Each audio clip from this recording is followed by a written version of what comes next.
to Evita at the Rhythm of My Heart. I have for you today a quick and easy step-by-step how to make one of my favorite childhood dishes.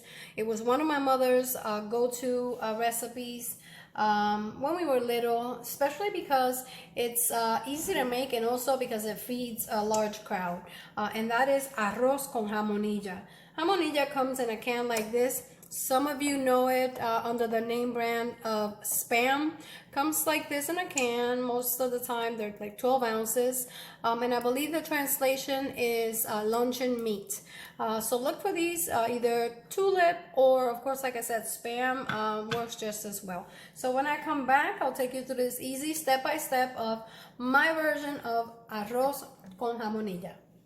Okay, here we go. We're gonna get started making our arroz con jamonilla. And the first thing I like to do is I like to add my achiote oil. I have a recipe on my channel how to make achiote. So we want to heat that up slightly. And very quickly, what I'm going to do is I took my can of jamonilla and I split it in half. I diced half of it, and then the other half, using a fork, I mashed it. So I'm going to begin by adding the diced jamonilla to the achiote oil first, because I want to brown it and give some nice color to that.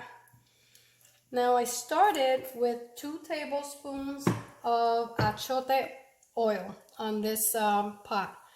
And the reason why I'm using so little oil is because jamonilla is naturally oily, so I want to make sure I don't add too much fat to my rice. I like to control that too.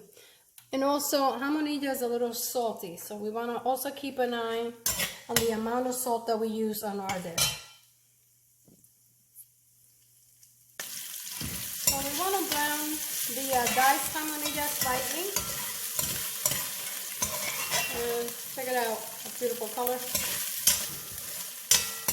And the jamonilla is gonna, release some of that oil from it. So that's why I'm not adding too much oil just yet. Of course, you need oil when you cook rice, but I like to keep an eye on it, especially when I make these kinds of dishes. Now I'm just gonna remove the diced jamonilla from the pan. And I'm going to add the mashed up jamonilla into the pan so that I can start building my sofrito.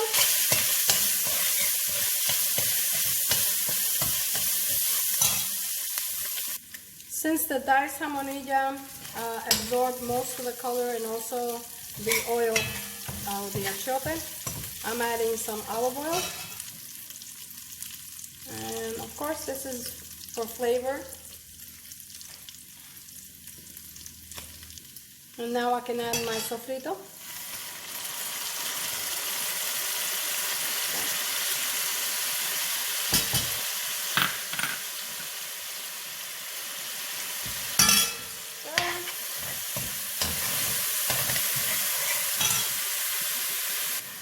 Next I want to add my jamon or my powder ham, and I use a low sodium ham, and I'm also going to add the sazon with cilantro y achiote. Do that.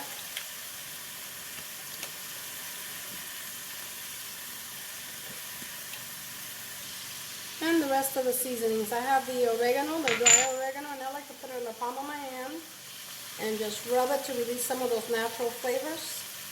And oils goes in there. Sazonador total. Adobo without pepper. Garlic powder and onion powder, and the trio, the onion, garlic, and cilantro cubes. Those are by the Knorr brand, and we are going to stir. And after about 30 seconds, we're ready to add our tomato sauce. And there we go. And we're going to stir once more. just about 30 seconds or so. Next, we're gonna add our rice, and I'm using medium grain rice, and I like to pre-wash my rice. That's entirely optional. Really is up to you. My mother always washed her rice, so that's why I wash my rice. It's the way I was taught to make it. And we're gonna coat the rice with all that great seasoning that we already have in the pot. And finally, we're gonna add the water. We're gonna keep our heat on high because we want this water to come to a boil very quickly. Now, the amount of water that you add to this rice is going to depend on how grainy you like your rice to be. Now, what that means in the universal Puerto Rican languages is it depends on how dry you like your rice. Some people like the rice to be a little bit wet. Some people like it to be a little drier. I'm an in-between kind of person, so I added just enough water to coat the rice just above. If you notice, the water is just above the rice. Now, if you want your rice to be a little bit mushier, then you add more water, but I like it in between. So we're gonna allow this to come to a boil. So the rice came to a boil already, and we have to allow the water to reduce by 2/3. So we want to leave it alone for the time being. And once it reduces by 2/3, and you have about 1/3 of the water remaining on the pot, we want to go ahead and stir it and lower the heat to low. It's almost there, but I want a little bit more of that water to evaporate. And it's, like I said, almost there. You just want to keep an eye on it. And the reason why you want to allow the water to evaporate is because if you don't, then that's what will give you the end result of a mushy rice. Most Puerto Ricans or most Spanish people don't enjoy mushy rice. We tend to like it in between dry, or what we call granoso, which means grainy in English. So we really want to make sure that we allow as much as the liquid to evaporate as possible if that's the consistency of the rice that you're looking for. If you want a mushy rice at this point, you can go ahead and stir it and lower the heat to low and cover and cook it for another maybe 15-20 minutes. And we're just about there, and here you see, that's what you're looking for.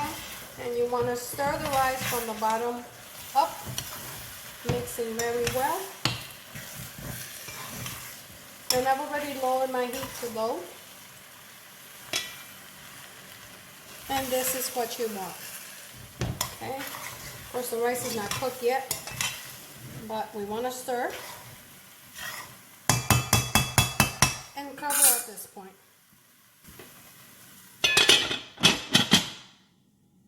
We're going to allow it to cook for about 15 minutes, check it again, and then we're going to go ahead and stir the jamonilla that we diced and fried back into it, and the rest of the ingredients. And for our last 5 minutes of cooking, I like to finish my rice by adding, of course, we're going to add back the jamonilla that we diced and browned. So we're going to add that back in. I have here some sliced Spanish olives, a medley of bell peppers. I buy these fresh, but when I find these at a good price or nice sale, I pre-dice them and I freeze them. I have a video on some of those tricks and why I do that and how to do that to store them in the freezer, so you can be sure to look for that. And finally, los dos primitos, or the two cousins, freshly chopped culantro and cilantro. These are for sure my go-to fresh herbs most of the time, and you'll find this as an ingredient in just about all my Spanish recipes.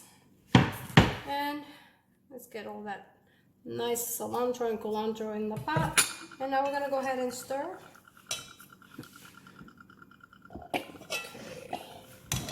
And the rice is at the consistency that I like. It's not too dry, it's not too wet. It still has about 5 to 7 minutes before we're done cooking it. Now, if you wanted to add more, if you want to get pegado, which is that crispy rice at the bottom of your pot, you know, you may want to add just a little bit more oil to your pot. For my own health benefit, I tend to limit the amount of salt and oil that I use because obviously, you know, I want to try and keep my heart as healthy as I can considering my history. So once we stir, once again, we'll go ahead and cover it and allow it to cook 5 to 7 minutes.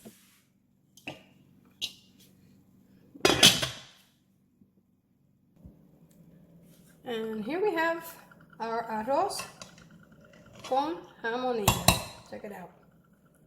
Beautiful. See the peppers, the olives, the cilantro. Smells delicious. So I'm going to be serving this rice with some pink beans, and of course, because we're using jamonilla, I told you earlier that this was my mother's go-to meal because it fed a lot of people, and also because the jamonilla would be, you know, back in those days to us, the protein of the meal. So you can serve the rice just with the beans by itself and a nice salad if you like, but I promised my children that I would make them some chicken today, so you know, I'm going to be serving this with some beans and also some chicken. Well guys, there you have it, another one of my childhood favorite dishes, arroz con jamonilla. Let me just lift it really quick so you can get a nice close-up of all that jamonilla, of the mashed jamonilla and the diced jamonilla. And I'm serving mine with some pink beans and potatoes, and of course I made some chicken in the oven and fresh avocado, of course. And the only thing really missing from this plate is some amarillos or sweet plantains. So there you have it. Of course, I like to add a little dash of Tabasco to mine. That's entirely optional. I find that this adds a nice little bite to the dish. And as always, this is Evita, at the rhythm of my heart. Buen provecho y hasta la próxima.